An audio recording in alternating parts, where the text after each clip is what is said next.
Okay. Can you guys please confirm in the chat that you can see my screen? I have two screens, so just in case I'm looking away, it's because I'm looking at my other screen. Please confirm in the chat if you can see. Yes, yes. Thank you, everyone. I appreciate it. Okay. Putting on my teacher voice now. Good morning, everyone from here. I hope that you're all doing well today. I'm really excited to be able to have this session with you today. I'm going to go into details about who I am and what I do and all of that. But before we do that, I'd like us to do a quick icebreaker. So the first thing is, I would like you to rename yourself. I want you to rename yourself with your first name plus a color that best describes you. So for example, I have fake Vuitton plus yellow. I feel like yellow is a color that I would use to describe myself. So I would just give us about a minute or two to do that. And while we're doing that, I would also like to know more about you guys. I know that you are here for the virtual assistant training and you have been working hard in the last few weeks to and some of you even longer than that, to be able to build your skill set for whatever reasons or whatever goals that you have. But I'd like to know other things about you. So if you can use the raise hand function after renaming yourself and just answer one of the questions on the screen. So use the raise hand function. I'll call on you and I'd like to hear your answer to any of the questions on the screen. So you guys need to rename your names. I don't know if you're able to do that, but let me look. I'm assuming you should be able to do that. Okay, I've changed it, giving you permission to rename yourself. So if you're in your name, it should be Afia plus Blue. Okay, I'm going to ask you about it later. So, okay, Vivian, please go ahead. Hi, my name is Vivian, and I will pick the color black normally because black is my favorite color of all times. And picking one of the questions, I will say, one achievement that I'm very proud, that I'm most proud of at the moment, forget the virtual assistant part, is that I am a new mom and I'm very proud of this.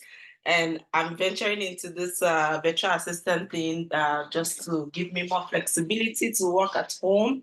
I mean, I have a job, a normal 9 to 5, though I'm on maternity. However, I need this like a side gig so that when I go back to work, I will have something also on the side to give me like extra cash. Amazing. Well done and congratulations, Vivian. Thank you so much for sharing. By the way, if anybody wants to turn on their video, I do not mind. I need to see that we're learning something and I need 1 or 2 people to turn on their videos to give me the ginger. So anybody else, please use the raise hand function and I will call on you.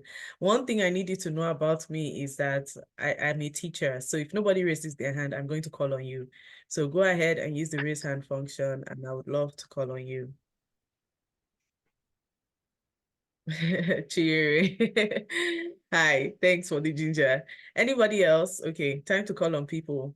Let me see the participant.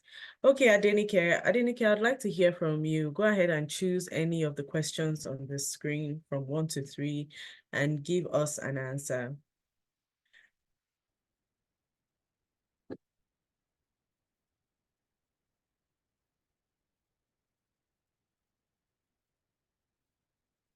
While we wait for Adenike to respond to us, I wonder if Bidemi is there. Bidemi Williams, are you there? Are you able to respond?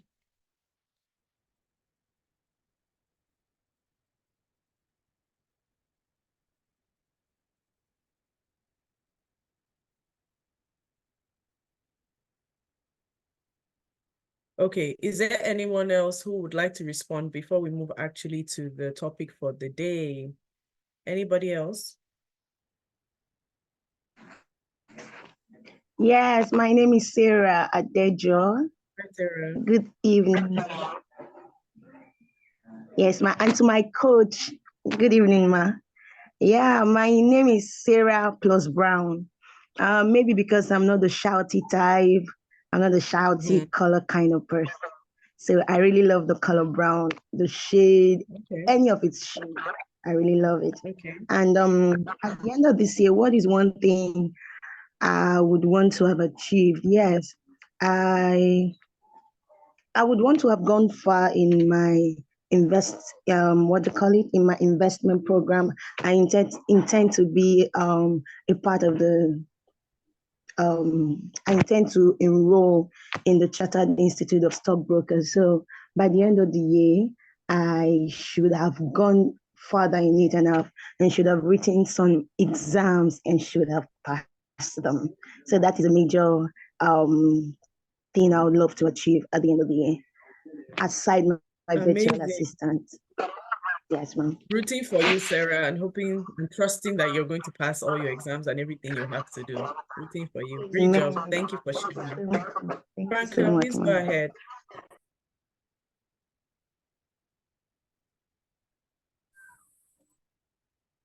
Franca, you had your hand raised. You can go ahead.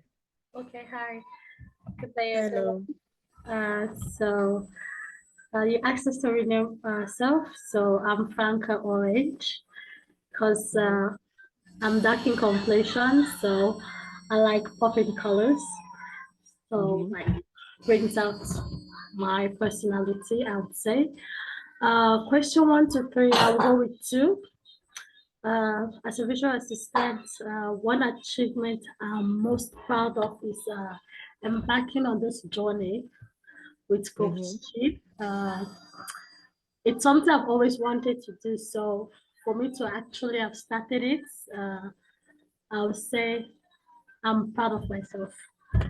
So yeah, thank you. All right. Thank you so much, Franca. And kudos to all of you guys who are taking this journey with Chinyere to literally open doors and opportunities for you. I absolutely love that. Great. So we're going to go ahead and get started. Before I do, I want to say that I know that a lot of people share about CVs, and sometimes people might feel like, oh, I already know that, but there's always an opportunity to learn something new. I would appreciate engagement. Feel free to use the chat box. Feel free to raise your hand if you need to talk or you need to interject and so on. And I will just go ahead to share. So a little bit about me. My name is Fake Feyi, and you're welcome to call me Ida. I love to be called Fake Biton, but if you can't pronounce that well, you can call me Feyi. I have a bachelor's in psychology from the University of Ghana, Legon, and I'm a current second-year master's in social work student at Illinois State University. My career has been all over the place, but I started a career journey in coaching and counseling, and then I was doing some work as psychology assistant, and I moved into client services and admin. I also did some work with social media, and after that, I found my place with EdTech and youth development, and in this role, I was the program manager who was responsible for recruiting and working with 100+ students. I helped them to develop digital skills, personal branding strategies, and this is work that I am very, very proud of. In that role, I learned a lot about recruitment, and it is on that basis that I'm able to talk to you today about my very small experience with reviewing CVs. I also segued into education consulting, where I've helped over 1,000 students achieve their study abroad goals. The students I've worked with in the last 3 years have secured fully funded opportunities to global schools around the world, from Harvard to Yale to Oxford, the Chigny Scholarship, Commonwealth Scholarship, anything you can think of, really. I have helped students, worked with them, whether it's for SOP reviews, through the work I do at Getting Edu. I currently work as an academic community support here at ISU, where I work with freshmen and sophomore students. I am passionate about learning and development, about youth development, curriculum development, whatever. Honestly, I feel like I have a lot of skill sets, and I've been able to use them in the last 5 years to do multiple things. I have diverse experiences in virtual hosting. I love to do things like this. I love to facilitate sessions, and I'm really just passionate about helping people understand how to better position themselves and how to apply for global opportunities. My friends will tell you that I'm one of those people who's always looking for something. I'm always doing something and so on. So enough about me. I hope that just understanding where I'm coming from helps you to feel like you can relate with me. Okay? All right. So for today's session, really, I'm bringing all of my expertise and experiences to help you know how to identify winning CVs. I want to just go over some things on how to craft CVs that cannot be ignored. Let's bust some myths, facts, and assumptions about writing CVs. And I also want to just cover some points about how to achieve relevance and fit when you have to write these CVs.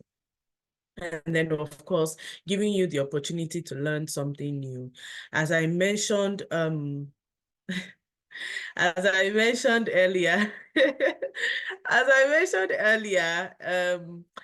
I know that there's a lot of trainings on CVs and how to write resumes and that it's really saturated. However, there's always something new to learn. Even with all my experiences working with people in terms of writing CVs, youth development, all of those things, I have found that there's still always something new to learn from someone. So just be mindful of that. And thank you, Franca, for turning on your video. I feel better. Okay, so a little disclaimer before I go ahead. The truth is that discrepancies exist when it comes to people's opinions on CVs and resumes. For the purpose of this presentation, I'm using CVs and resumes interchangeably. I know people say that there's a difference. However, I feel like in the world we live in today, people use it interchangeably. So honestly, CVs, resumes, I'm kind of using it interchangeably. Discrepancies exist, as I mentioned. Some people say things like, education section should come first. Some people say it should come last. Some people say, everything has to be 1 page. Some people say it can be 5 pages. Some other people say things like, you need to use a specific font type, avoid color. Everyone kind of has their own thing, but the consensus is that your CV needs to be clear. There needs to be clarity in your CV. It should be easy to determine fit and it should be readable. Do we understand what you're trying to tell us from the CV? This is the basics. This is what I would say that everyone who will ever do this kind of workshop will agree on. So I'd like to know from you guys, you can raise your hand or you can type. What are some discrepancies you have heard of when it comes to CV? Adetola, am I fast? Okay, I'm going to slow down a little. What are some discrepancies you have heard of when it comes to CV? Please raise your hand or you can type in the chat. Something that you've heard one person say A, another person has said B.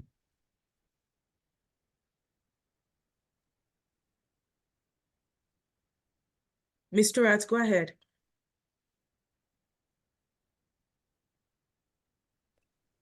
Okay, for CV, I mostly hear that they say it has to be 1 page. It has Yeah. to be a page. And Yeah. in as much as I have a lot to say in my CV, I always hear the fact that okay, it's just 1 page. And the second one is they always say I can't add 2 occupation in my CV. You can't Like add to what?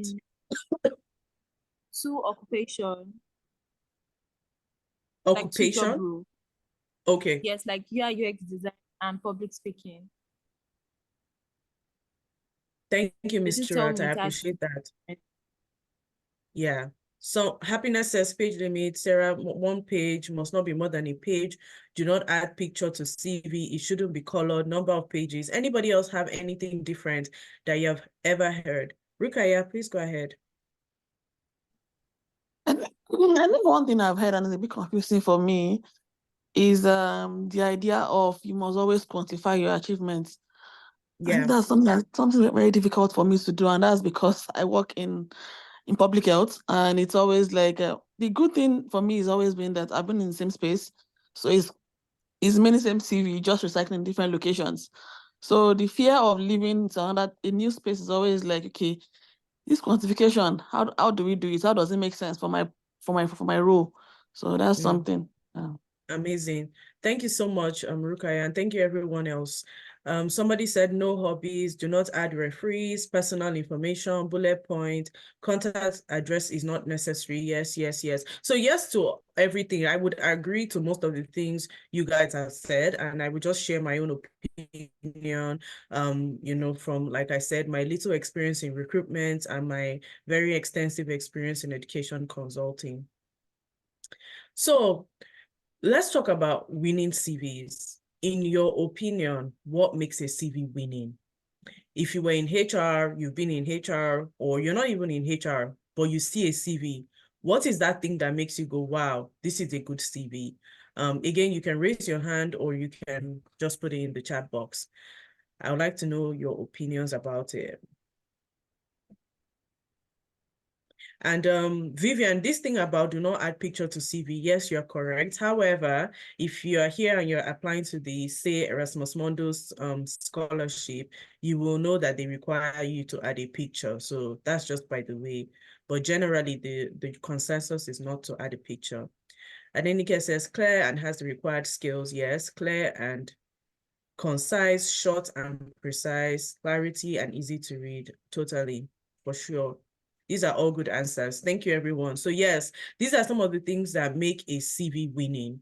When we say a CV is winning, we're basically saying when a recruiter, grad school committee, scholarship committee, program committee look at your CV, they can tell that you are a good fit for this role. And even if you're not a good fit, they can also tell because you have done the right job, you have done the work. Quantify your experience. I think your work experiences make the CV stand out. Absolutely, you guys are all correct. Thank you. So for the purpose of our discussion today, I'm just going to highlight 4 key things that I believe make a CV winning. I think that at the end of the day, when someone looks at your CV, they should be at one point, which is curiosity. I want to know more about this applicant. Who is this person? And I would say that there are 4 key things. The first one is impression, there's context, there's evidence, and there's fit. These are the things that you must demonstrate when you are writing a CV so that the recruiter can get to the point of curiosity. Usually that curiosity is what allows them call you in for an interview. We want to know more. We want to determine if you are truly a fit. If it's a scholarship, the curiosity makes them say, this is someone that we need on our team, and so on and so forth. So we're going to go through each one by one. I'm going to try to go through this. I don't want to say fast, but mindful of the time because I would like to do some reviews at the end. So you guys better engage with me so that when I want to choose who I'm going to review, you know now. Okay, so for impressions, I think that we all already know this, and it sometimes seems cliche, but first impression matters. That is the truth. When you look at a CV, you want to feel like, okay, this is nice. You don't want to be distracted by things that call your attention away from the substance of what the person is presenting. And in my experience, this is something that I have seen that happens a lot. People are focused on the wrong things. And then when someone looks at your CV, they're so distracted by all the wrong things that they cannot focus on the substance of what you are presenting. So I want us to be aware of this whenever we are doing a CV, whenever we're writing a paper, an essay, applying to a program, you want to make sure that you are aware. Your CV is a soldier who goes to war in your absence. Literally, you're not going to be there to tell the person, this is what I did, this is who I was, this is how many people I actually worked with. So you want this soldier to be prepared. You want to arm your soldier. If you're going to war, you need to wear, the armor for the chest. You need to wear your helmet, your boots, your whatever is needed, the knee, protect the knee guard, and all of those things. And so that is kind of how your CV is. You want it to speak for you in your absence. There are some things that help with first impressions. The first one is using an easy to read template. I will show you guys a place that you can get one of that. Stick to black and white or color only. Now, or one color only rather. It's not so much that color is bad, because I would say I do have a CV that has a color, but you need to be mindful when you're choosing a color. So for example, yellow for a CV is probably not the best option because it's not easily readable. Having a very, very bright red too is probably not the best option because, again, it distracts the person from the substance of what you're doing. You want to do single space or 1.5 space. Readability is key. Some of you have so much information that single space might be really difficult for a person to read, so you might want to increase that. Clear headlines and subsections and remove irrelevant info. I feel like this is, so sometimes when I'm having these workshops, I'm like, oh, I don't need to say that.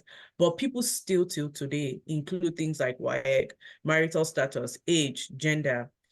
If you graduated 5 years ago, honestly speaking, unless you're applying to grad school, there's no reason to really put your WAEC, in my opinion, because most likely you already have an undergrad. Are you guys able to hear me? Where did my screen go to? Yes. Okay, I'm not sure. Chinyere, it says you disabled screen sharing. Sorry, please reshare. So I had to, I was coming back from school, so I had to move to my screen. Sorry about that. So I just got home and I moved to my laptop. Okay. I'm no longer a host, so can you make me co-host Oh, again? sorry. Let me do that. Sorry about that. No worries. Ifeoma says what of degree? Ifeoma, I don't know what you mean. Like, should your education be in it? Is that what you mean? Yeah, so I'm saying no high school.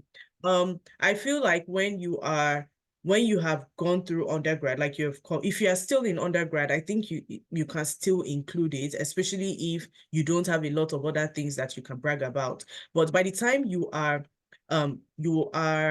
applying to all of these roles and you have 5 years of experience, honestly, nobody really cares about WAEC. That's just the truth, in my opinion. I think that's just by the way. By the time you have 7 years of experience, nobody cares. Even 3 years of experience, nobody really cares about that.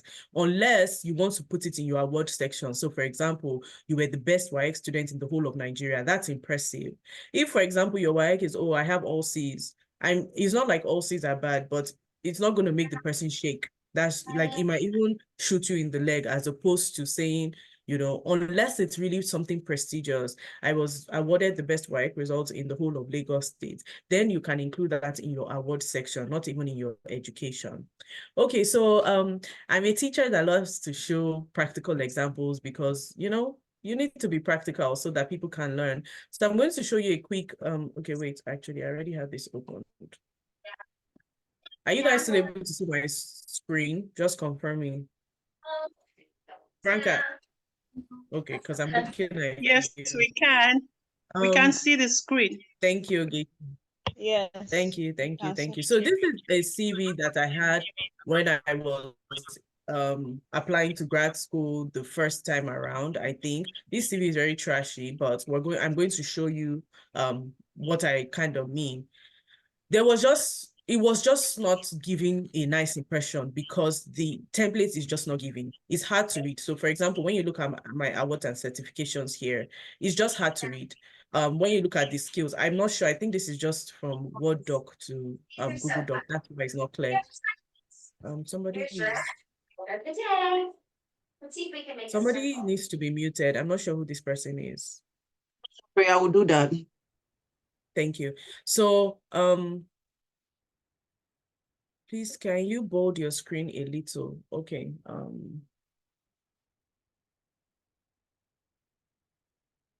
I hope you're able to see. Okay, this is a bit excessive. Okay, I hope you guys are able to see better. Are you guys able to see better? Let me know. Yes, it's fine now. Okay, thank Yes, you. Okay, so this is just what I was trying to say, that there's just a whole lot of things happening here that makes the first impression difficult to understand. First of all, there's like everything is just kind of jam-packed together. There's a whole lot going on. I have some other CVs that I will show. Let me see if I have this person's CV. Yes, there's just a whole lot going on. Now, it's not like these templates are terrible, right? It's not like you can't get meaning out of it, but it's just not as nice. And so some people, what they do is they just go to Word application and kind of dump all the information on it. And it makes it difficult for whoever is looking at it to want to look at your CV. So just be mindful of that. Like, this template is not terrible, but if there's a better template, why don't we go for it? And that's what I'll be showing you. So I'm going to show you another template, which is a CV I currently have right now. As I was saying, first impression matters. So let me try to make this a little bit smaller so you can see it in its entirety. First impression matters. You want to make it clear. You want to make sure that the person can just breeze through. This is my one-page CV. The person can breeze through. So for example, it is clear. This is my summary. It is clear. This is my contact details. It is clear. This is my education. Clarity is really important. And I hope you guys get what I'm trying to say. When the person is looking for timeline, how long has she worked in this role? Very clear. This is what I'm talking about. Compare that to this one where it's like, okay, what exactly, where does the bullet point start? Where does the timeline start? And this is not easy to read, 2907. Like the person has to start calculating in their minds. This is just an example of what I'm trying to say. Okay, back to our slides. So first impression matters. All of us like to look at things that look good, that, you know, that are easy to read. So make sure you're choosing a good template. So I said I will show you guys something called cultivated culture.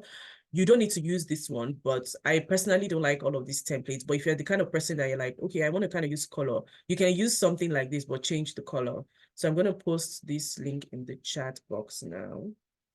So, Blessing, I don't know why you can't see my full screen, but I hope other people can. So this is just some templates. So this is a template you can use because this uses just one color and it's kind of easy to use and so on. So this is an example of where you can get good templates if you feel like Word document is not, and it's free. I mean, you kind of have to, when you go on the site, you understand it, but this is an example. Okay, some of these ones, again, I would not recommend it because the color is too much. Like this one, I don't recommend it. But if you want to use this cool blue color, it's doable. Okay. All right. So that's that about impression. Does anybody have any questions about impressions?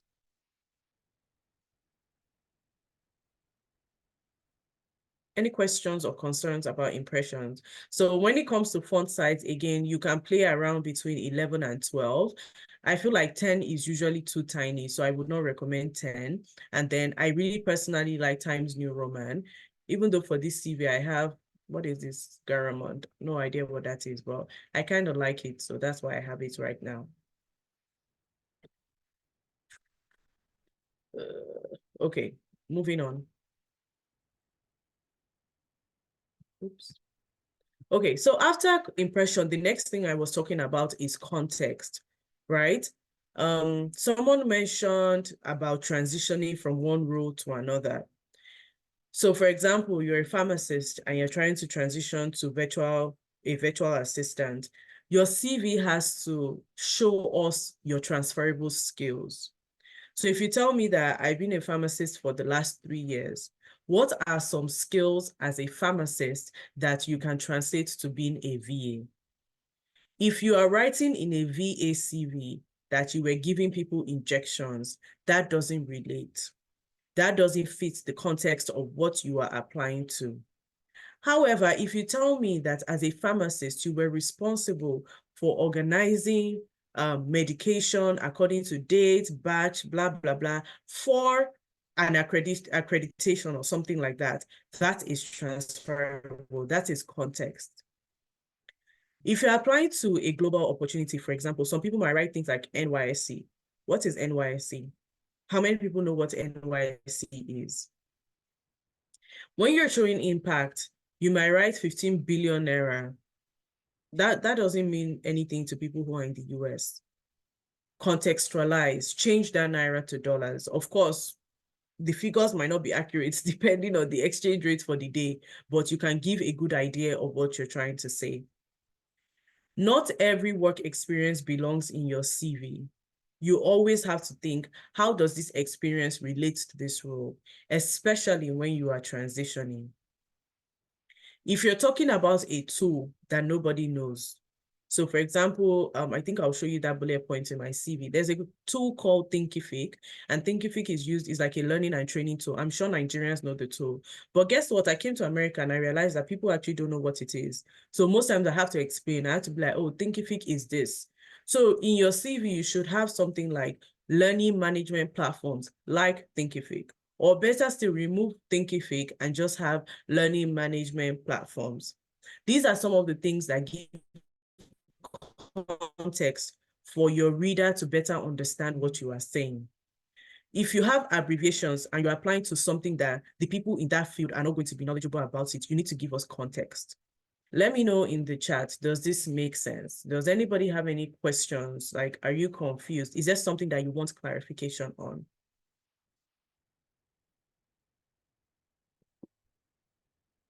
Thank you, Rukaya.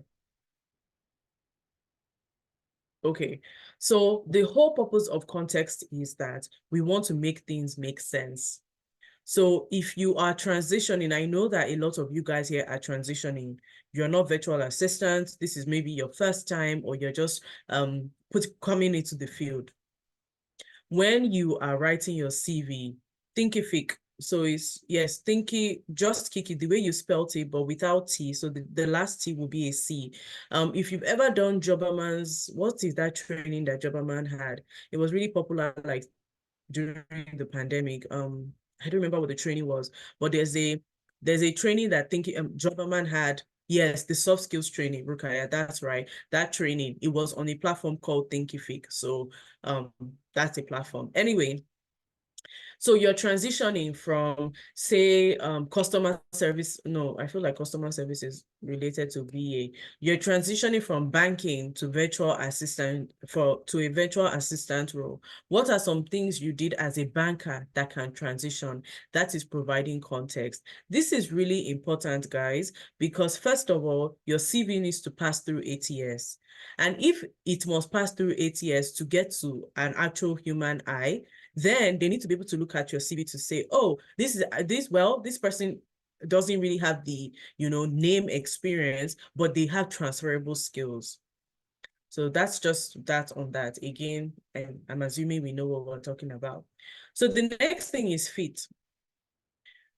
Fit is really, can you do the job? So Thinkific is a learning platform. It's a platform that you can use to sell courses. So for example, like I said, if you've done the Jobberman soft skills training, it was hosted on a platform called Thinkific. It's kind of like Coursera. It's not exactly the same, but it's very similar to Coursera. It's just a platform where people put courses, you take the course and all of those things. Okay, this is for my people in education and learning and development. So the next thing we want to talk about when it comes to a winning CV is fit. Can you do the job? I think it's as simple as that. After the person's first impressions have passed, the next thing they want to know is, can you do the job? And there are different things that people use to determine this. But before that, I think it's important that you have one voice across your sections. And if you are someone like me who has done 1,001 different things, you need to be particular about picking out your experiences from each role. You need to be particular about picking out your experiences from each role that can lend to this one voice. Some of you guys here want to show expertise in being a data analyst. It means that for each role, pick out the data analysis part of it. Don't just dump 10 bullet points for us. Nobody wants to read that. 4 bullet points highlighting things that you have done in data analysis is more relevant than putting 10 random bullet points. I'm going to show you guys a sample. But the next thing you want to think about is that your sections should be dependent on the match between the role and the experience. That's what I'm saying. Don't give us 10 bullet points that are just saying things that are not related, when you can choose 4 bullet points that actually relate to what you're doing. So back to my pharmacy and virtual assistant example. You're a pharmacist. We know you do 1,001 things. Don't just write administer injection. That's not related to virtual assistantship or assistant. That's not related to being a virtual assistant. Tell us instead that you were responsible for brokering relationships between stakeholders. That's more relevant. Tell us about the fact that you were responsible for handling money. That is more relevant. Do you guys understand what I'm saying with this? Are we following? Thank you, guys. Okay, Yes, so we one are. of the first things we want to then do, thanks, January, is about our education. So when we're talking about our education, again, make it match. Make it match. So the first example I have here is actually mine. Very simple, very easy, no stress. You don't need, especially because what I was applying for, my bachelor's and master's degree is not even related. So just keep it simple, because the person will be curious. Everybody is always curious. What did this person study in school? And even if they don't care what you studied in school, they want to know that you have a degree, which is why this part is relevant.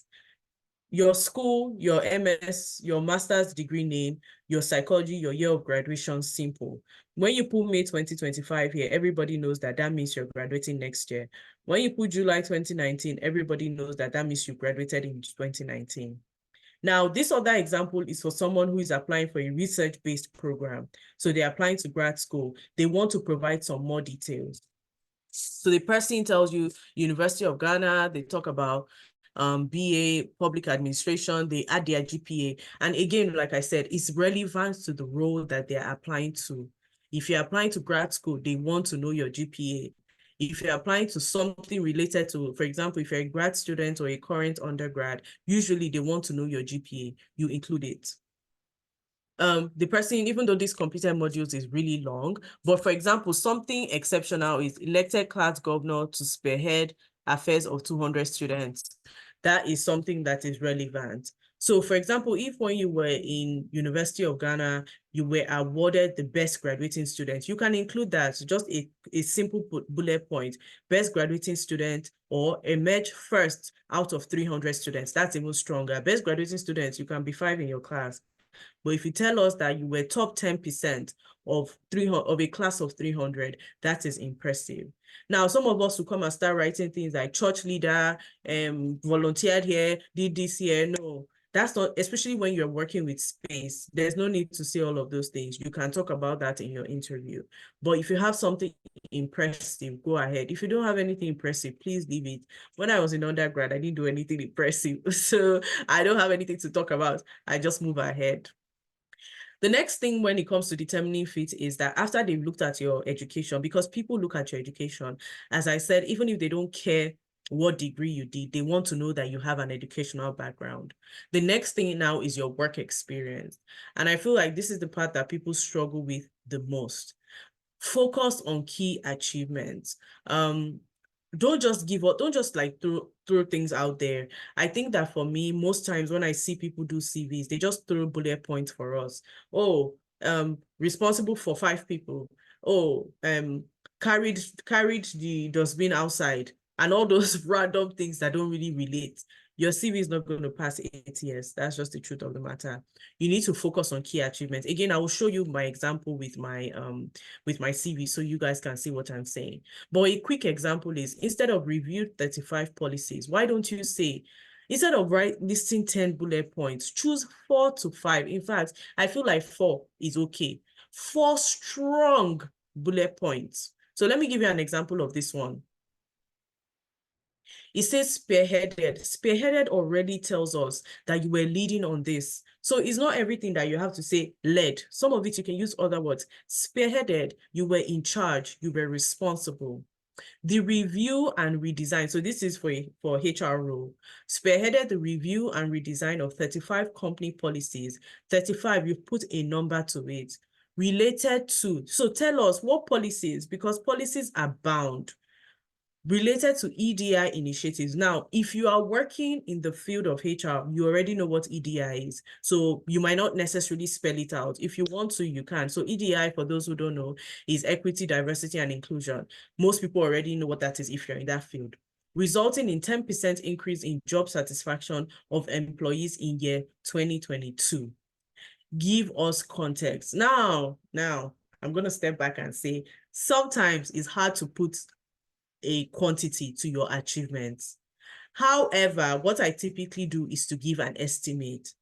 Don't go and say it resulted in 70% increase. But when you say 10% increase in job satisfaction, what they are thinking about is the fact that you probably did a poll. You probably did a survey. And that survey, there was something different. And when you go to your interview, that's what you're going to talk about. You're going to say, you know, the previous year I did this survey and I found out that people were not happy because of these company policies. Then I went ahead to work with a team of 5 people to review and redesign these company policies, specifically focused on providing yearly trainings for people. At the end of the year, we did another survey and there was a 10% increase in job satisfaction. That is the way to explain it. So when someone sees this in your CV, that's what they're going to be thinking about. Oh, the person did a survey before, did another survey after, got responses. That is how you demonstrate fit. When it comes to another section like certificates and awards, for example, again, focus on key achievements. Keep it relevant to the role. I've seen people's CVs where I feel like they have like 10 certificates. And to be honest, I don't know. I don't know if that's impressive to just dump all your certificates, because most of it might not be relevant. So see this person, for example, the person even has NYC discharge certificate. Nobody needs that, I promise you. And if you're applying to a job in Nigeria where they need your NYC certificate, they would usually tell you to upload it or something like that. No need for that. No need to start, putting all the things you have done in this life. There's no need for that. Keep it simple. So see this example up here, Outstanding National Service Person Award. That is impressive. That tells us that there's something, and the person provided context. It is an award established to recognize young leaders for their leadership to the center. If I was the one, I would even go ahead to say recognized as number 1 out of 500. That is impressive. Don't just if I was this person, just 3 awards. I don't even need to list everything. Just keep it simple and relevant to the role. Now, some of you guys here might not be necessarily applying to VA roles, but you might be applying to something else. For example, a fellowship program, for example, a training program. And when I used to work at Novo Staff, one of the things we used to look for is this person a self-learner? What that means is, do they take the initiative to learn by themselves, to do certificate courses, all of those things? And one of the ways we knew was to look at their CVs. What kind of programs have they been enrolled in? So Noble Stack was really focused on people who were young professionals, so usually less than 5 years of experience. And if you have less than 5 years of experience, half of the things you've done were probably volunteering, half of the things you've done were probably, one training here, one program here, one fellowship there. These were the things we looked out for. So this is just giving you an example. If you're applying for a fellowship, you might need to actually highlight 5 certificates, as opposed to if you're applying for a job where the programs don't relate. So if another way to think about it is it recognized in my field? Like, will this actually earn me bragging rights? So for example, if you're taking like 50 courses on Coursera, it might not earn you bragging rights if you're taking 50 courses on finances in Coursera, as opposed to if you've done your ACCA. These are just things to weigh in your field. You can include maybe 2 or 3 related courses to the role you're applying to, but you don't need to highlight all the courses.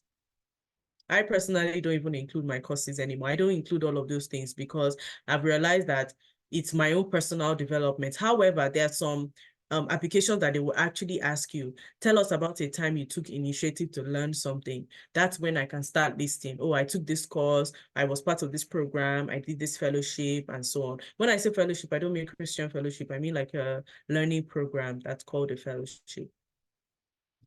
The next thing is volunteering. This example is also from my CV.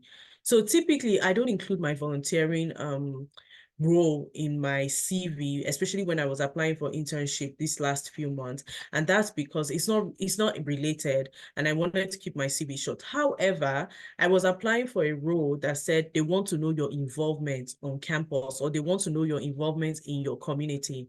So I was applying for a program that asked for that. What have you done outside of the classroom? And that's why I included this volunteering portion. So this is what I mean by weighing your options. Not everything you've done needs to be on your CV. I feel like a lot of people use their CV. Again, disclaimer for those who might have joined us late, I'm using the word CV and resume interchangeably just because I think that's how it's used in our day-to-day. You have to weigh these things. Which one is relevant? What is going to contribute to, making this make sense? This is how to think about it. So, for example, I'm a social work major, or my master's is in social work. I'm transitioning, but that's by the way. My current master's is in social work. And so I would choose only the things that relate if I am applying for a social work internship. Again, I will show you guys all of these things. Another thing you can think about is, does this role or program value it? Some of you guys here might be applying for, let's say, educational director for an NGO. An NGO will value you volunteering in like 50 places. But if you're applying to the bank might not care. Most likely they won't even care. But if you're applying to an NGO and you want to show commitment to this cause, this is a good place to bring in your volunteering experience. You might even cut off some of your work experience to actually include your volunteering experience in that case. Any questions for me? Are you guys feeling me? Let me know. Are you learning something new, or are we just like, Are we just watching? Are we learning something new? Let me know in the chat. You guys have to text in the chat. That's the only way I have ginger to continue. Rukaya, did you want to say something? Please go ahead. Oh, your hand You is have just... to unmute her, Faye. So I muted everybody because of the Oh, noise. okay. Oh, yes, because you said if you had any question, I didn't want to interrupt. So the question I had actually was the fact that you mentioned the fact that you could use, somebody asked, I think earlier, about the fact that you could use, let's say you're applying for a VA role and you have a new resume. And like you said, maybe you had previous experience, let's say in healthcare or whatever it is, or even banking. What I understood, or what somebody else also mentioned, is that you have to focus on the VA experience. From what you said, you could include your previous job roles, just to make sure that you align the skills that matter for the VA role. Yes. Right? And I'm saying that because, Rukaya, I mean, if you started VA in January and you want to apply for another VA role let's say you want to apply, you became a VA in January, you want to apply to another VA role in March. You only have 2 months of experience. Is that all you're going to include in your resume? Like, it doesn't work like that.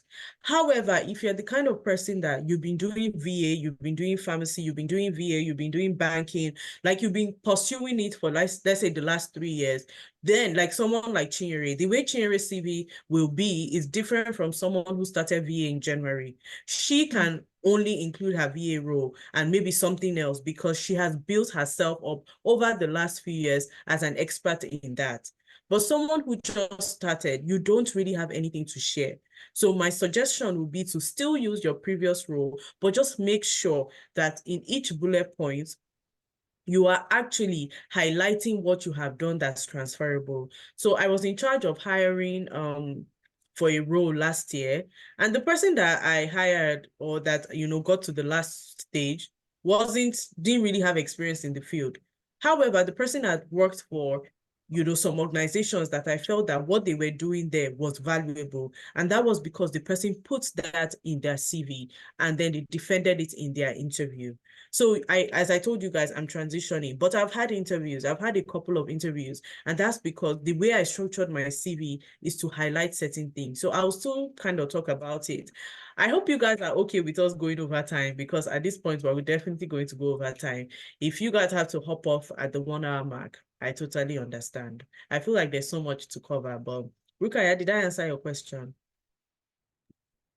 Yes, it makes sense. I think, again, like you said, it's breaking the myth that we hear, like things like, okay, for 8 years, if you get a particular role, your previous role should align to that role. But Yeah.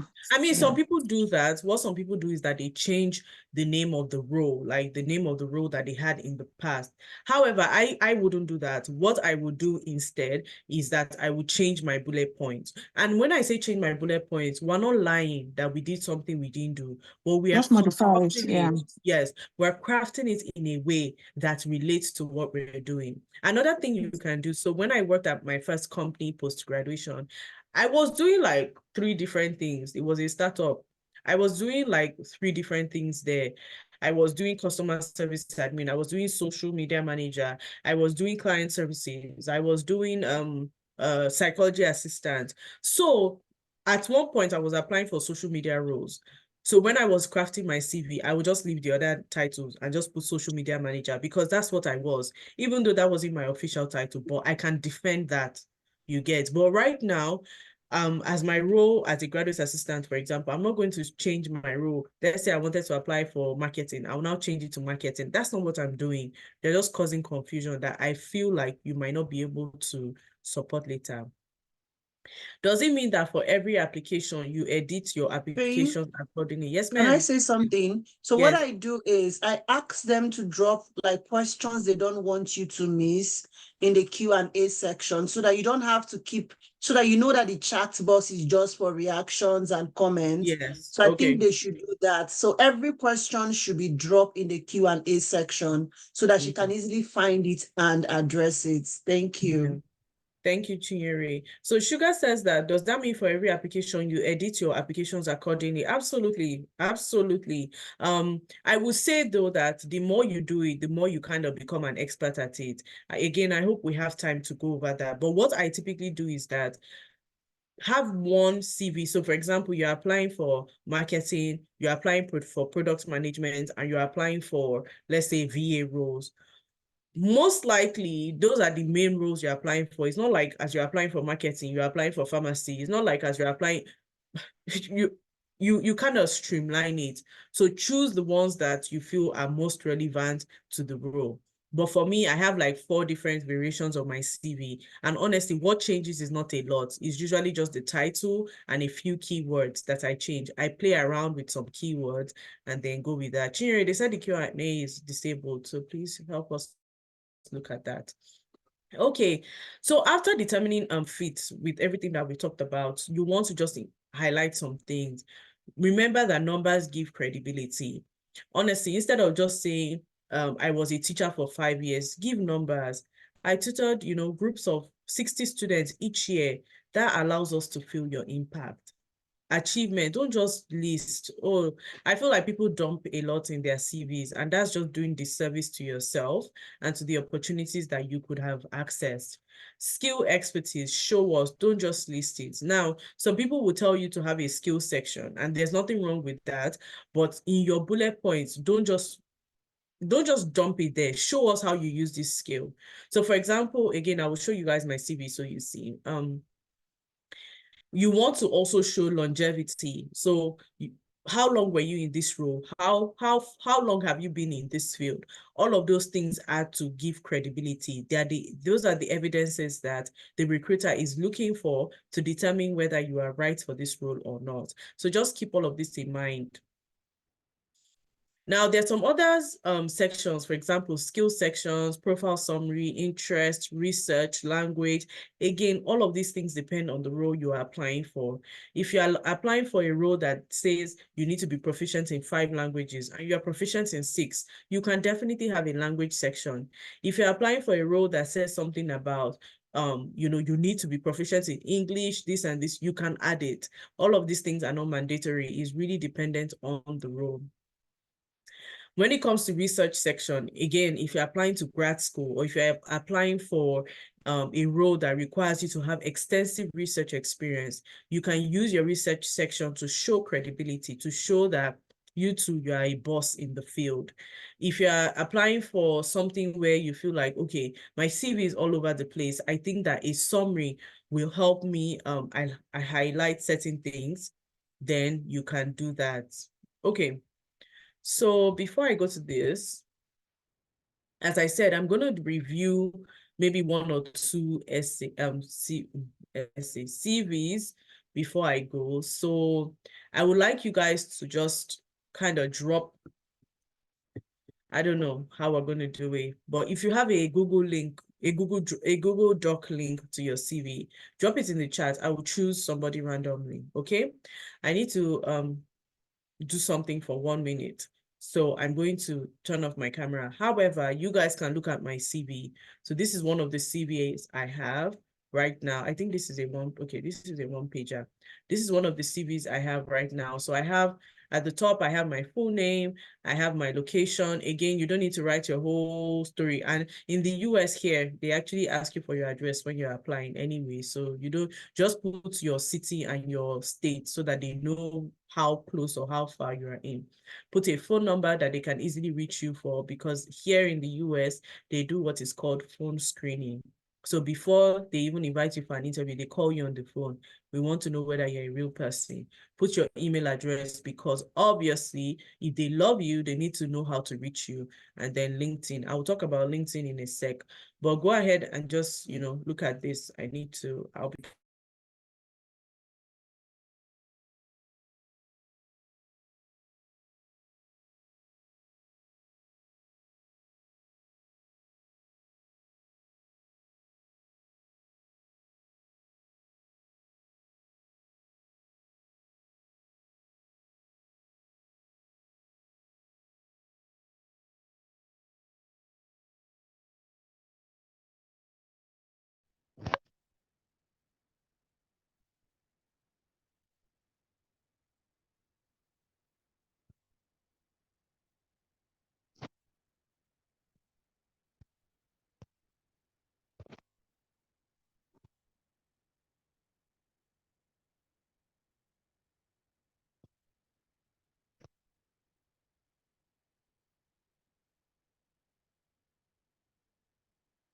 I'll just quickly go over my own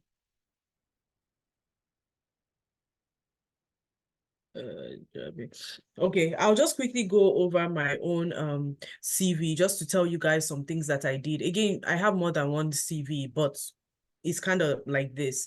So the first thing is that, as I said, I'm transitioning, and I wanted to make sure that I was able to really communicate with whoever reads my CV that, look, the fact that I've done all of these things does not mean I don't have experience. Just know I am transitioning, because sometimes they'll tell you, you have to have this master's. Now, in the interviews I've had, people have actually talked about this summary. Oh, it says here that you're transitioning.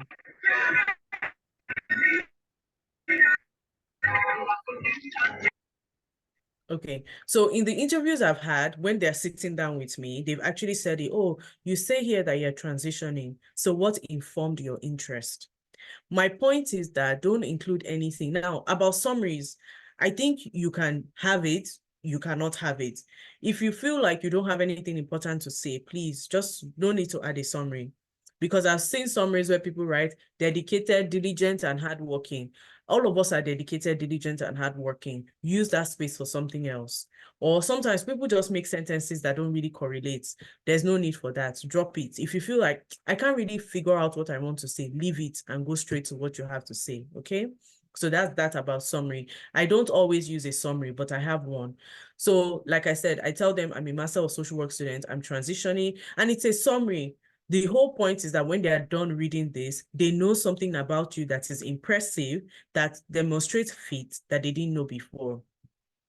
Transitioning into learning and development after 4 years of client-facing roles, diverse experience in program and community management, training and curriculum development, delivery of projects that contribute to organizational goals. Now, even this is a bit too much, but see what I went ahead to say. Virtually coordinated, managed digital skills, training of over 100 youths through the blah, blah, blah, targeted low-income students, increased cohort employment rate, transferred these competencies to provide consulting services for 700 plus students, resulting in access to global opportunities, $1 million in scholarships awarded. Key words, okay? Key words. So let me give you guys a trick. If you are one of those people that you're transitioning and you feel like, I don't really know how to use some keywords, your summary is a good place to include keywords. I will show you what I mean. So let's go to LinkedIn and look at a job role. So let's imagine that this is a job role on LinkedIn. You guys should follow me. This is skill 101. Let's say this is a job role. So this is for online learning and development intern. So this is for an internship. So this is a role I could apply for. So they tell you blah, blah, blah, blah, blah, who we are, what we do. Then they give you a job description. So your task is to actually look at the job description and say, what is here that relates to, that I can pick out and put in my CV? Okay, I'm going to try to explain, but they tell you certain things. So they kind of talk about all of this, the fall semester. So this one tells you include your portfolio, instructional design work. Okay, now see this says what you will do. So some places will say job description, some places will say requirement, expectations. You will focus on curating content. This is keyword. From our content library, this is keyword. To construct courses or curriculums. They kind of talk about related to organizational culture, leadership, blah, blah, blah, provide a unique alternate approaches to learning experiences, keywords. The projects are subject matter experts, keywords, learning and development, keyword, what you will learn, what success looks like. Curate e-learning courses. This is a keyword. This means that when you are writing your CV, you need to include e-learning courses, okay? Let's say before in your CV, you had online courses. Putting online courses and e-learning courses, they are almost saying the same thing. Change it to e-learning courses. This is how to pass ATS. Using educational technologies, you will see all of these things in my CV. I didn't apply for this role. I literally just saw it this morning, but I'm just letting you know. Share your experiences with, okay, interact with subject matter experts. Again, look at, this is the second time they're saying curate content. Look at it all. Curate, develop, identify content. Again, e-learning. That already tells you that you need to have certain keywords in your CV for it to make sense. Okay. Now, so this is the job description. So we're going to copy and paste it. No, we don't need all of this. So we're going to copy it and we're going to go to something called resume worded. And then, so we're going to use the targeted resume, and let's just try one of my resumes and see what it will tell us. Okay.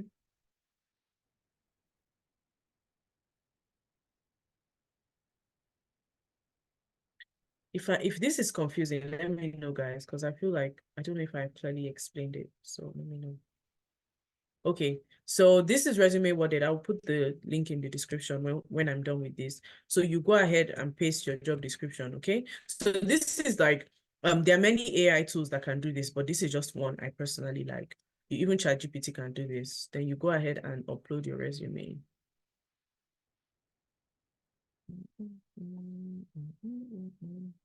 I don't know what resume I'm uploading, but I'm just going to use that one. And let's see what we can do with this.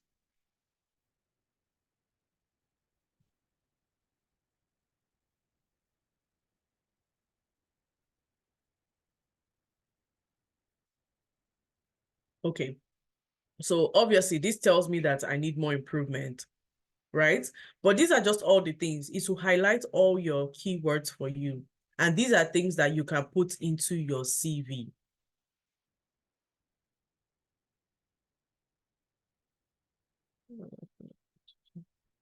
So it will highlight all the different keywords for you. Now, some of them are not really relevant, to be honest, because, for example, rewards and compensation is not relevant to this role.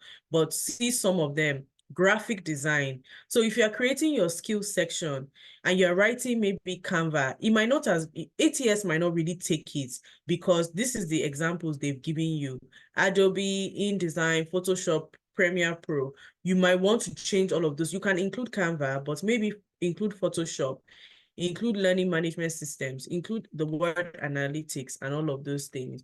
I think I have another CV that might actually be better tailored to this. Let me see if I can go back and change it.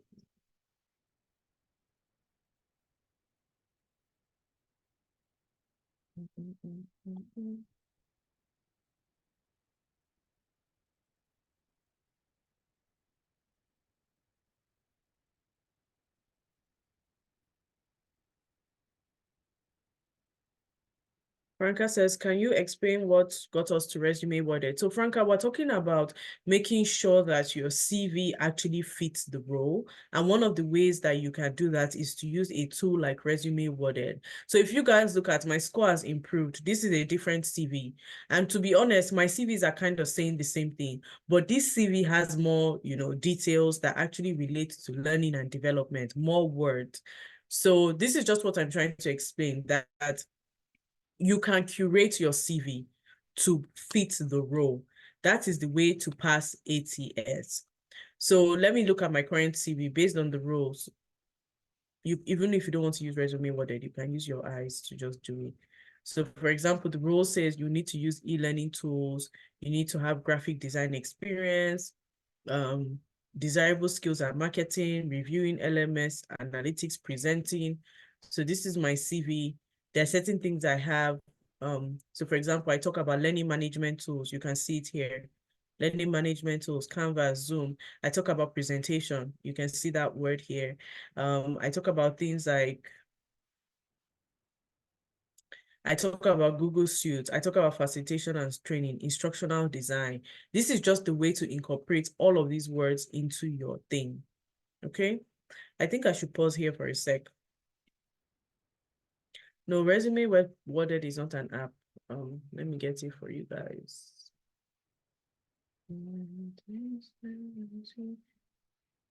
ATS is applicant tracking system.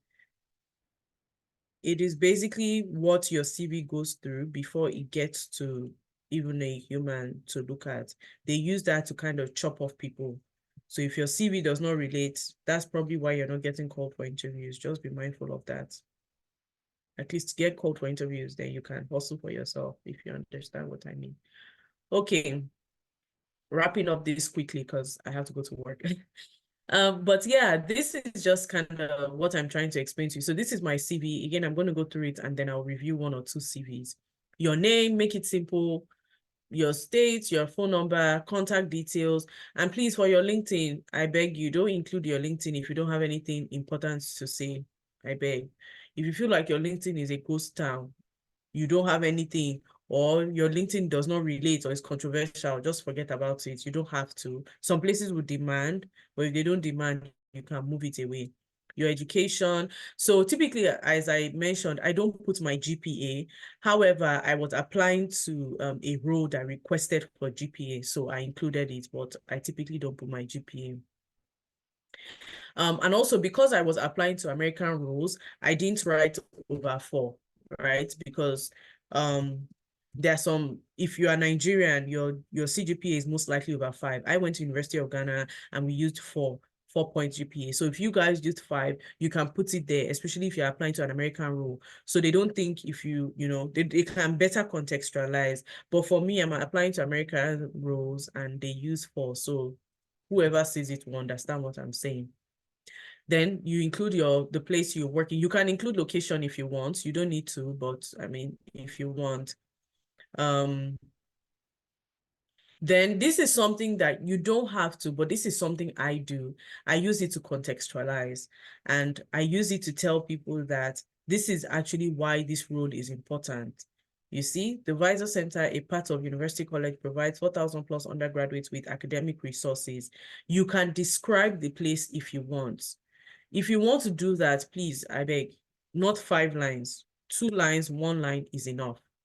You can include something. So if you work in Zenith Bank, for example, I know that Zenith Bank has won Bank of the Year award multiple times. So you can include that. Zenith Bank under, you can include Bank of the Year award 3 years in a row, just to give context. You don't have to, especially when you're applying to things abroad, okay? Nigerians know Zenith Bank. Somebody in America does not know what Zenith Bank is. So that is a way to give context. So you can see this one. I said social enterprises, allowing them to access $6 million in scholarship recognized for the Social Impact Award by the British Council. I also do something. Now, I cannot tell you guys if anybody that has reviewed my CV has actually looked at this. I honestly don't know, but I like to do it. I hyperlink stuff. So for example, I said managed and directed the execution of community event. So if you click on this video, you're going to see an example, a recording of an event like this that I have managed. This is where my expertise lies. So I do that. If, for example, the work that you did was recognized by Guardian newspaper, you can hyperlink it in your bullet point so that someone can actually read the article. You don't have to, but that's something I do. And when I see it in people's CV, I look at it. Like if you put a link in your CV, I'm going to look at it, but not everybody does. Just context again. Sometimes you don't really know how many people were impacted. But for example, if I was talking about this, I can talk about the fact that I taught the principles of CV writing to over 100 plus people, you know, using tools like Zoom and Canva. That is context. I don't know whether these 200 plus people are going to get jobs or not, but this is context. Yeah, same thing with my next role and so on and so forth. Okay, so after my roles, like I said, I hyperlink stuff. Just make sure that the link is working so that the person can look at it. After all of these things, so you can see in this place, I had customer service and administration. I remember I told you guys, I did psychology assistant. You don't really see anything about psychology assistant here. You don't really see that. So look at it well, just to understand what I'm saying. But if I was a psychology assistant, there are certain things I will include that I don't have here right now. Then I have a skills section. Again, I don't always include this. Sometimes I do, and then volunteering. This is my 1-page CV. You can see just three roles. I've had more than 3 roles. In America alone, I've probably worked in 4 different places. I only have 1 of it. So just, you know, work around this. Okay. Woo! I feel like I've been talking for a while. Does anybody have any questions about my CV so far? You are surprised it fits one page. Oh, because I cut out a lot of things. Like, okay, so see this one, right? And see this one. So this one has 1, 2, 3, 4, 5 work experiences. This one only has 3. And that's because this is for instructional design, and I haven't been doing instructional design for a long time. So I really wanted to make it specific. So that's part of what I was telling you, Rukaya, that you can include specificity. You don't need to dump everything on your CV. Just highlight the key points and just make sure that each bullet point has the keywords. So for example, academic, these are keywords, targeted interventions, resources, these are all keywords in the field. E-learning tools, you can see it here, so you guys don't feel I'm saying rubbish. E-learning tools, educational workshops,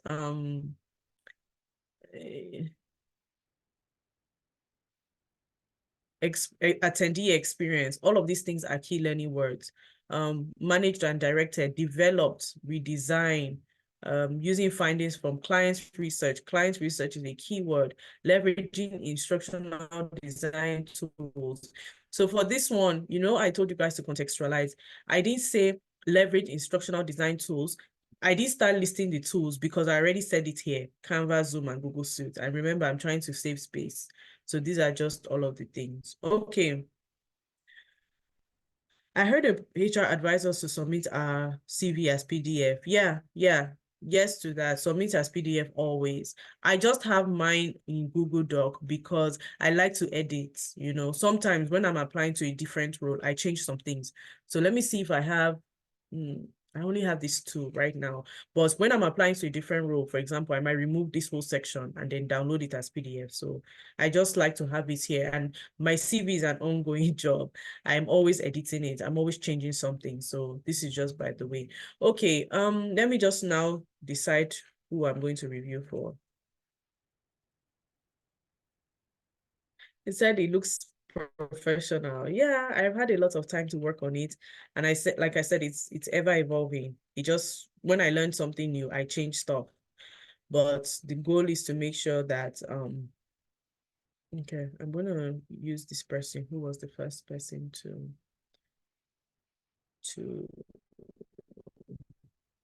okay.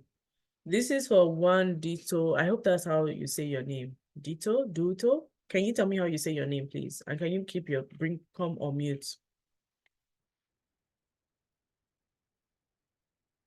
Are you going to unmute yourself so that we can quickly talk for 5 minutes? Duto. That is how it's pronounced. And I said one Duto. Okay, are you able to unmute yourself so I can go to somebody else? Okay, I think I you will have just to give you. unmute her. Yeah. Oh, she can't unmute. I'm sorry. Okay, try now. You should be able to. Ow. Okay, yes. Can you hear me clearly? Yes, I can. Okay. So, ma'am, your CV, our first impression, not nice. This is like you just typed a Word document. You didn't use a template. First of all, I think I should use the sandwich method. I'm going to applaud your courage for being the first person to submit your CV. So great job about that. However, this CV does not give us, first of all, like immediately, I'm just like, I already know that this person does not know. Like I'm already biased immediately. And remember, that's what we talked about when we said first impressions. So the number one problem here is your template. Just change your template and it will be easier to read. Secondly, you don't need to use personal pronouns in a CV. Like, no need for that. I thrive in remote work as I have done it through my career. I have never worked on site at all, ma'am, at all. All of this is not necessary. You can talk about that in your interview if needed. You are creative, confident, self-motivated professional with excellent communication skills. This is okay, but how do we know this? We can't prove this. So instead, give us a bullet point that actually proves this for us, which is this. I have helped more than 10,000 customers. That's a better bullet point. I can multitask, organize. I've also gained experience in all of these things. You can put it in your bullet point. I transitioned because I preferred the flexibility it came with. No need for this. When you are in an interview and they ask you, why do you like being a VA? You can talk about it there. you don't need to talk about it here. I've been doing this for almost 2 years at all. A few of my major skill set, not limited to this. No, my sis, this is a CV is not we're not writing a letter. We're making it concise and easy for us to be able to review. So all of this extra, as Nigerians like to say, shalaye, is not necessary. Just you either create a six or 7 or 8 or maybe 9, a small table that has your skill set. See how I did mine.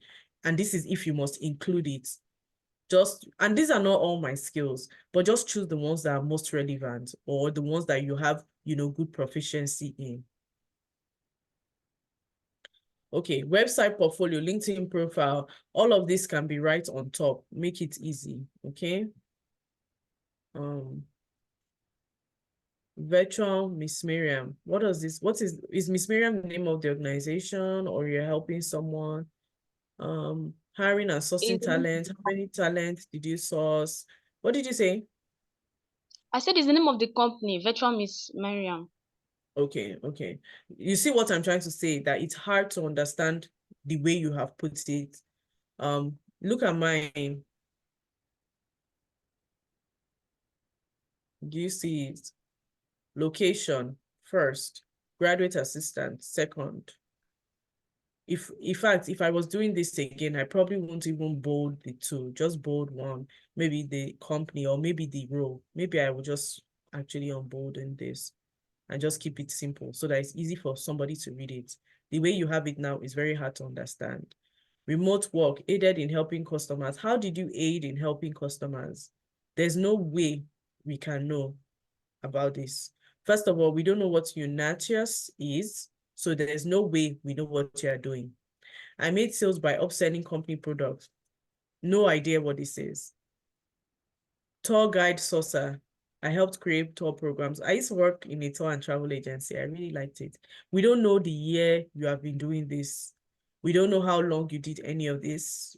Like, there's so much we don't know that it will be hard for us to determine your fate.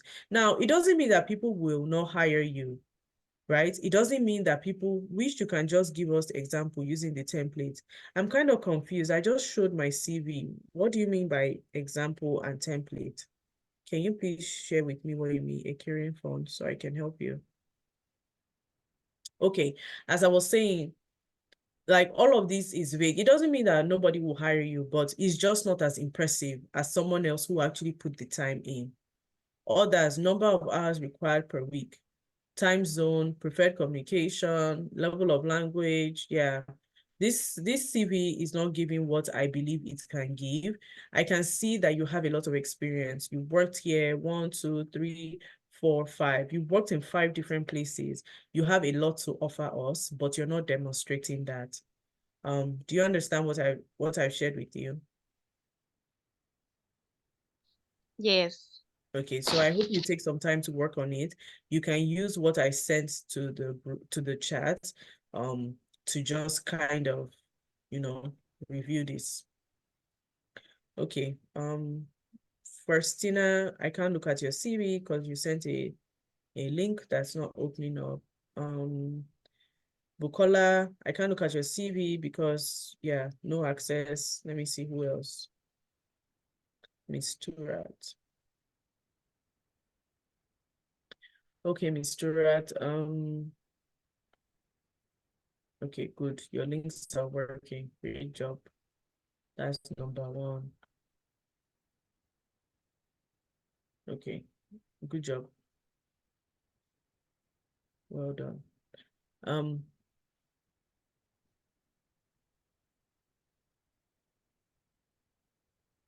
I feel like, Ms. Turat, like your CV is reminding me of a student I used to have at Novostack. And now I'm like, is she the one? But anyway, I don't know. Like, yeah, your CV is reminding me of a student I worked with at Novostack. Anyway, I for G times Zuri, remote, present. Okay, so Ms. Tura, I'm not sure why you're doing yours, in the backward chronological order as opposed to putting your present role first. You might want to put your present role first because that's what people want to know. When I first saw this, the first thing that came to my mind was the last time she worked was 2022. So you might want to be mindful of that. And what does mentor mean? Like, where were you a mentor? There's so much that we don't know about this. Where were you a mentor? Were you a mentor under this role as well? Like, it's hard to decide what exactly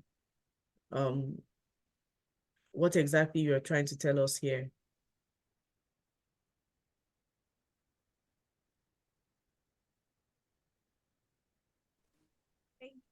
I was trying to say I mentored in like I taught at least 3 UX designers, and I Is this also under worked with this them. role? Is this under this role, or is this like No, part-time? they're all separate. Okay, then there's no need to really put it, especially unless you have like a mentoring company or initiative or something like that. Mentor is like so vague. A lot of people mentor, so why should we be excited? I will suggest that if you must include it, you can include it under one of the roles. Collaborated with and mentor 3 UI designers for 6 months. That's more impressive than just putting mentor like this. Projects.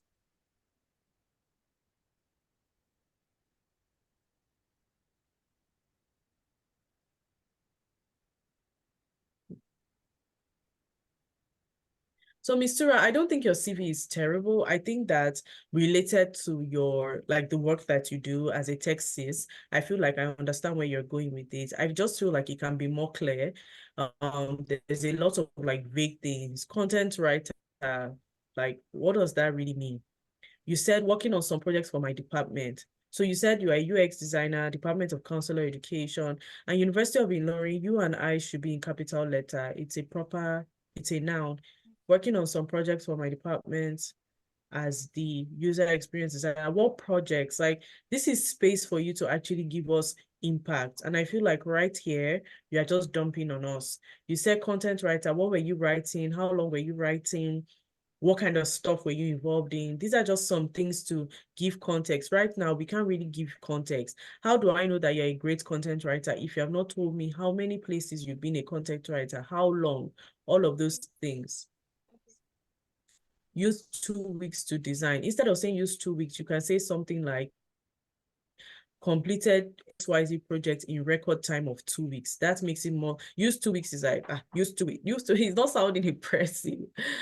Left out and so on. Yeah, so I just feel like there's just a few changes you need to make here and there to make it easier to understand. And then, like, why is this starting here? Revival, like right now, Revival, what were you doing? It's a website for a startup that creates personalized. Why is this not on a separate line? And is this was into it? Yeah. You're a UI UX designer, Mistura, and I'm telling you that when I was working at Novustack, these was because we used to take UI UX designers for training. These are some of the things we used to look at. If you say you're a designer and your CV is not easy, UX, and your CV is not easy for me to read, it's not the same thing, but designers should be particular about how people view things. And this is one of the ways that you can show that you are particular. Do you understand me? Mistura, do you understand me? Yes, I don't know if you guys can still hear me. Can hear me. Yes, I can. Okay. Okay. I hope that was a little bit helpful. I'm sorry, guys, that I have to kind of wrap up now. I would have loved to look at more CVs, but I need to actually go to work. So, coach will beat some people. Yes, so she has to beat some people for not giving us access. Ekeren Fund, you said you need me to give an example using the template. I still don't know what you mean. If you can clarify, because I just showed my own CV. I thought that would be a good template, but Sarah, go ahead. Did you want to say something? Yes, ma. I have some questions. For some of us, we can't even send the link to our. Oh, let me talk personally for myself. I can't even send the link to my CV. Reason being that I actually do not have as much work experience. I told my coach about it some time ago. Sometimes you go about seeking volunteering jobs and you end up not even getting in good organizations. Because I do not expect that I should just pick up on any organization to take up their take up a volunteering position there. So as regards employment gap, how do I go about it? Because literally speaking, I do not have experience. And although my coach had told me that we could go seek jobs, but I also realized that places differ. All right, like I am in Kaduna State. Yes, some people may think may say I don't know companies and all of that, but it's not as it would be or as it is when you mention other states like Lagos State and all of that. So please, I want you to throw light on it. Secondly, ma'am, with respect to experience, so do you think it's ideal to include NYSC in experience, especially when one has graduated for quite a number of years? So that is also in accordance with, in relation to employment gaps. Also, you talked about excluding age, marital Wait, status. Sarah, can I answer some of these things first? Because I'll probably Yes, ma'am. forget. Sorry. Okay, Yes, ma'am. so I would say that about your I'm gonna mute you because there's feedback for me. About your work experience, I think, look, sometimes we focus on what we don't have instead of actually highlighting what we have. So if you keep saying, well, I don't have work experience, I don't have work experience, okay, what's the alternative? You know, that's what I always ask my students, what is the alternative? It's either you are searching for projects, you are searching for something, you must be doing something so that you can show something. And if you don't have, then take a pause on applying for jobs and do something else. Right? That is really the only way. There has to be something that you're doing. And if you feel like, well, life has just had me, because to be honest, lives and things have happened, you still just don't have an experience. Take some time and work on a project. Work on a project for 3 months that you can put on your CV. Just like Miss Tura's CV, some of her CV content is just projects, and that's okay.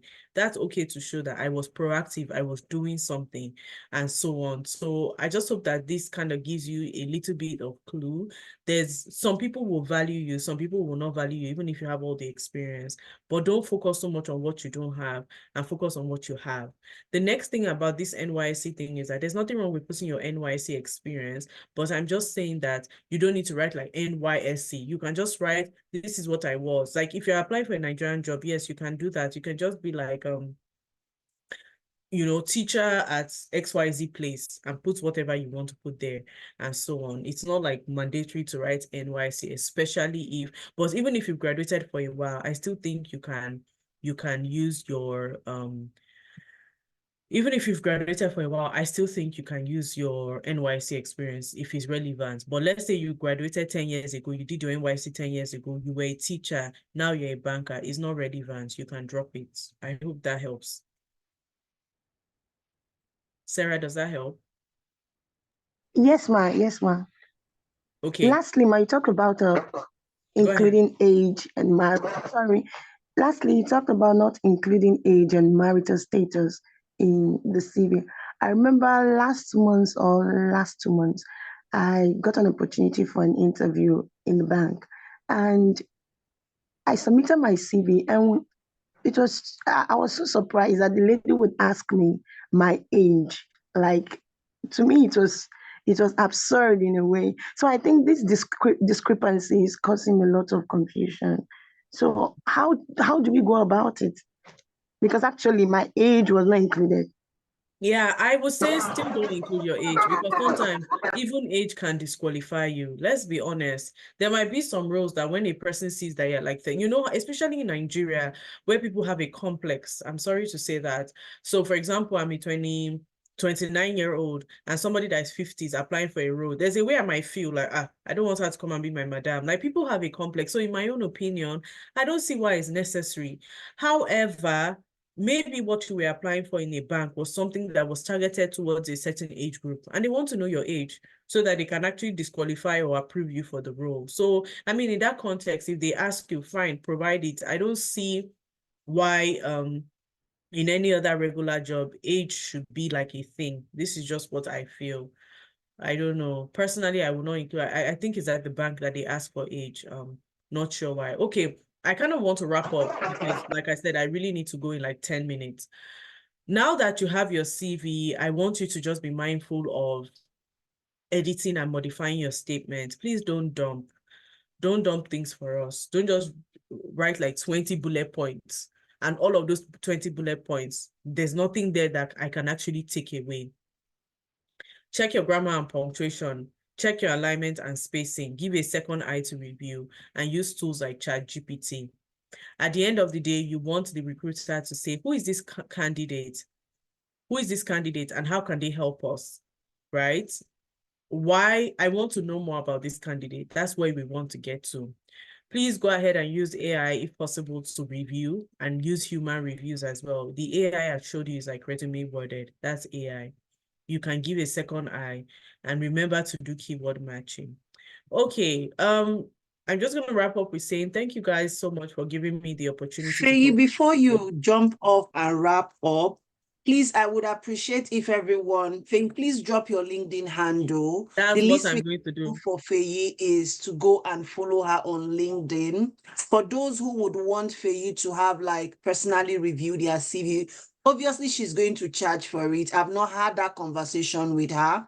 Reach out to me and I would discuss with Faye and send you across to Faye if you want her to personally. I don't want to talk about money, but I know that some persons would want Faye to like, oh, they still would want that extra support. Maybe somebody who has like to go through their CV, maybe academic or anything. So I don't know Faye's schedule. Faye is a very busy person. I know she's not currently taking people for CV. Maybe something she would want to start doing after now. So Yeah. it's not like she came here because she needs it as a side gig. Faye is actually very busy. So if you're fortunate for her to review your CV, just know that it's out of her business that she's doing it. So Faye, I want to appreciate you specially for coming here. She reached out to me and she was like, can I come talk to your students about CV? Like, that's have good people in your life, build relationship. All of you that did not give Faye access to your documents, avoid my chat. Like, avoid coming to me. Faye, thank you so much. I am grateful to have you in my life. Thank you for coming to teach my students. God bless you. I appreciate you. Please, let's You're follow welcome. Faye on LinkedIn. Follow her on Instagram. I don't know how active she is on Instagram, but follow her on LinkedIn. That is Follow me on where LinkedIn. she's much more Yes, active. So let's go thank follow you her. so much, Yuri. And honestly, for me, it's been a privilege. As I've said, I'm really just passionate about helping people develop themselves and teaching people things that they didn't know. Because for me, I know all of these things because someone took the time to point to me, and so I love being able to do this with everyone else. I would just say that at the end of the day, all of us are striving for something. You that you're in Nigeria, me that I'm in the US, those in Poland, those in UK, we're all striving for something. And we should always be looking for ways to improve ourselves. As you guys are on this VA training, it already shows me that you are looking for something more. You're looking for the opportunity to improve yourself. So please go for it. I will really, really say about CVs is a CV is like, it's like a key to a door. And in my experience, a lot of people ignore that key. They just kind of act anyhow about it. Stop dumping things for us on CVs. We don't want to see that. Recruiters don't want to see that. They want something that's easy to understand, easy to review, easy to just go over. I said I was going to drop, so between resume worded and what's it called? Cultivated culture, you have two tools you can at least use to start. It doesn't have to be perfect. And I believe resume worded should also have some free templates that you can use. Okay, that you can use and just, start with that. Make sure that you're just looking for templates and things are easy. Google, even Word document has good templates. Please, I don't want to see you guys dumping. Again, don't like just give us one long thing. Take your time to write a good CV so that people can use this. I just want to know from a few people, was this useful? Did you find it useful? Is this something that you feel like I learned something new today? And so on. Another thing Faye, I can you want to stop say, sharing so that I can take pictures? Okay, yes, but that we before I can say have like that, a group I picture. feel like I just want to say that when you are, okay, let me just leave the matter. When you are sending messages to people on LinkedIn, please always include how you know them or how you met them, because that way the person can feel more inclined to actually say, oh, let me, connect with this person. So before you send the request, it's good to be like, oh, hi, Feyi, I was at Chinyere's clinical today, looking forward to connecting, just so that I can know. And I'm just saying this because I feel like for me, sometimes when I see people connecting with me, I don't know how they know me. And I like to know how people know me sometimes, just especially because I want to be able to connect with you too. So that's it. But did you guys find this useful today? I hope you did. Thank you so much. One due to I remember your name because it's quite unique. So don't worry, I will accept your thing. But I will just say make sure that you always include that note. Okay, Chinyere, you can go ahead. Thank you guys so much. And I hope you enjoyed this session. And I know I was fast and there was just so much to cover. I actually didn't know that I would take so much time, but thank you for your patience and for walking with me on this journey. I'm looking forward to seeing you guys again soon, somewhere else, or even in this. Maybe if you guys want to go to grad school, we can have a session on that when you're done with your VA training. These are some of the things that I'm more than happy to come and talk to people about. So thank you, thank you, thank you. I appreciate that. All right, Chinyere, over to you before I run away. All right, Feyi, thank you so much. I will let you go, and we're not having class today, so I will let every other person go. We can still continue our communication in the group. For the recorded video, don't come for me. Like, it's a prize commodity now. I am going to hoard it like they hoard food in Nigeria. So don't come for me, please. But it's Feyi. Let me not say too much. I'll see you outside the classroom. Thank you Thank so you much, so much. everyone. I really, Thank really you so much, appreciate you people. doing Have a this. lovely, lovely rest of your day. Enjoy your weekend. I know that there's public holiday in Nigeria. I'm happy for you guys. We don't have holiday.